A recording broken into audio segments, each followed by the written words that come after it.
Cricket south Africa ने आइंदा माह शेड्यूल पहली साउथ अफ्रीका टी20 ग्लोबल लीग को आइंदा बरस नवंबर तक मुलतवी कर दिया। क्रिकेट साउथ अफ्रीका और टी20 ग्लोबल लीग बोर्ड इजलास में मुश्तरका तौर पर इस बात का फैसला किया गया कि तयशुदा शेड्यूल के तहत ये लीग आइंदा माह 3 नवंबर से शुरू होनी थी और इसके लिए 144 मुकामी और गैर मुल्की खिलाड़ियों ने मुआहदे भी कर लिए थे।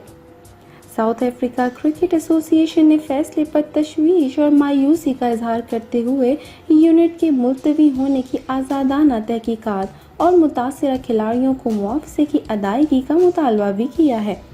CSA के कायम मुकाम चीफ एग्जीक्यूटिव ऑफिसर थॉबिंग मॉर्फी ने अपने बयान में कहा है कि हमारे लिए ये फैसला करना आसान नहीं था, ताहम तमाम स्टेक होल्डर्स और फ्रेंचाइज के मालिकान की मशावरत के बाद हमने लीग की वसी मफाद में इक़दाम उठाया और आइंदा बरस ये लीग भरपूर अंदाज से मुनक्किद की जाएगी।